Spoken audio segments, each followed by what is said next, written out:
اگر سب تقدیر میں پہلے سے ہی لکھا جا چکا ہے تو پھر دعا مانگنے کا کیا مقصد ہے؟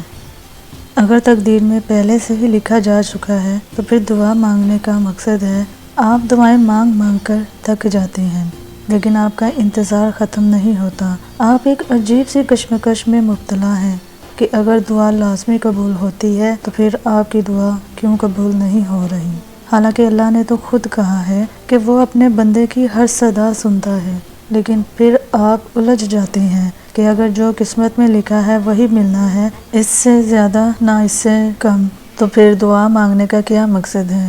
قسمت اور دعا کبھی کبھی آپ کو اتنا کیوں الجھا دیتی ہے؟ ایسا تب ہوتا ہے جب آپ اپنی حقیقت سے نا واقف ہوتے ہیں۔ آپ کون ہیں؟ اللہ کے بندے۔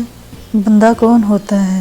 وہ جس کے چاروں طرف ایک بند بنا دیا جائے، ایک باؤنڈری یعنی حد بنا دی جائے کہ اس کے باہر نہیں جانا۔ اس باؤنڈری میں جب تک ہیں آپ اس میں بند ہیں، جو آپ اس باؤنڈری کے بندے ہیں۔ آپ باہر نہیں جا سکتے، آپ بند ہیں۔ اس لیے بندہ کا مطلب ہوتا ہے غلام، کہ اگر آپ کسی انسان کے بندے ہیں تو آپ کو اس کی بنائی ہوئی باؤنڈریز پر عمل کرنا ہوگا، مطلب اس کی فرما برداری آپ پر فرض ہوگی۔ تو پھر اللہ کا بندہ بننا کیا ہوگا؟ اسی طرح اگر آپ اللہ کے بندے ہیں تو آپ کو کیا کرنا ہوگا؟ آپ کو بھی تو دیکھنا ہوگا نا کہ آپ کی باؤنڈریز کیا ہیں، آپ کو کیا کرنا ہے، آپ کو کون سی حدود پار نہیں کرنی۔ اب یہ جو باؤنڈریز ہیں یہ آپ کی قسمت ہے، آپ کی تقدیر یہ نہیں بدلے گی۔ تقدیر ایسے ہی ہے جیسے اللہ نے آنکھ کی تقدیر میں لکھ دیا ہے کہ وہ صرف دیکھ سکے گی۔ اب کیا دیکھے گی یہ اس آنکھ پر ہے۔ اللہ نے آنکھ کو کچھ پکڑنے یا سننے کے لیے نہیں بنایا، وہ چاہ کے بھی کچھ پکڑ یا سن نہیں سکتی، وہ صرف دیکھ سکتی ہے۔ لیکن کیا دیکھتی ہے؟ اس میں مرضی اس آنکھ کی ہے کہ وہ اپنے لیے کیا چنتی ہے۔ اللہ کی مرضی سے خود استعمال کرتی ہے یا جو نظر آ رہا ہے دیکھتی جا رہی ہے، حلال یا حرام کی پرواہ کیے بغیر۔ بالکل ایسے ہی اللہ نے آپ کو سب بتا دیا، سب دے دیا، سب سکھا دیا۔ آپ کو آپ کی حقیقی منزل بھی بتا دی ہے اور یہ بھی بتا دیا ہے کہ آپ کے لیے اللہ نے جتنا لکھا ہے پوری دنیا چاہ کے بھی اسے آپ سے دور نہیں کر سکتی، اور جو آپ کو اللہ نہیں دینا چاہتا وہ پوری دنیا بھی جان مار لے، آپ خود کو تھکا لیں، آپ کو نہیں مل سکتا۔ آئیں اسے سمجھنے کے لیے ہم ایک حدیث پڑھتے ہیں۔ کسی صحابہ نے فرمایا، ہم نبی کریم صلی اللہ علیہ وآلہ وسلم کے ساتھ مدینہ منورہ کے قبرستان میں ایک جنازہ میں تھے۔ حضرت صلی اللہ علیہ وسلم نے اس موقع پر فرمایا، تم میں کوئی ایسا نہیں جس کا ٹھکانہ جنت یا جہنم میں لکھا نہ جا چکا ہو۔ صحابہ نے عرض کیا، یا رسول اللہ، پھر کیوں نہ ہم اپنی تقدیر پر بھروسہ کر لیں؟ حضرت صلی اللہ علیہ وآلہ وسلم نے فرمایا، عمل کرتے رہو کہ ہر شخص کو اسی عمل کی توفیق ملتی رہتی ہے جس کے لیے وہ پیدا کیا گیا ہے۔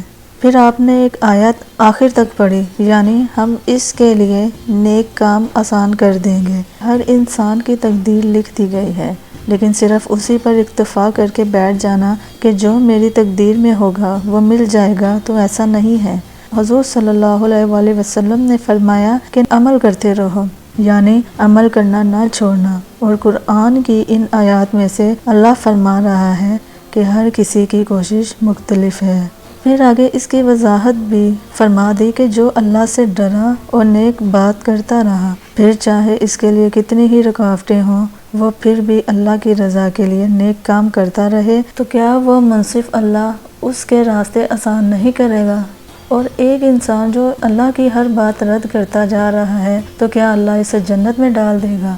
ایسا نہیں ہوگا۔ تقدیر کے دو راستے آپ کے سامنے آئیں گے، اسے اٹھانا آپ پر ہے کہ آپ کیا چنتے ہیں۔ اگر ایسا نہ ہوتا تو حضرت محمد صلی اللہ علیہ وآلہ وسلم عمل کرنے پر زور کیوں دیتے، اور اللہ بھی یہ وضاحت کیوں فرماتا قرآن میں؟ اللہ نے تو یہ بھی کہا ہے نا کہ ہدایت ہر کسی کے سامنے آئے گی، جس میں نیکی کا ذرہ بر بھی مادہ ہوگا وہ ہدایت کو تھام لے گا۔ تقدیر آپ کی اللہ نے لکھ دی ہے، لیکن آگے جو آپ نے اس کے ریزلٹس بنانے ہیں وہ آپ پر منحصر ہیں۔ اگر ایسا نہ ہوتا تو آخرت کا حساب کتاب کیوں ہوتا؟ پتہ ہے پھر دعا کا کیا کام ہے؟ دعائیں کیسے تقدیر بدل دیتی ہیں؟ دعا اللہ کے قریب ہونے کا نام ہے۔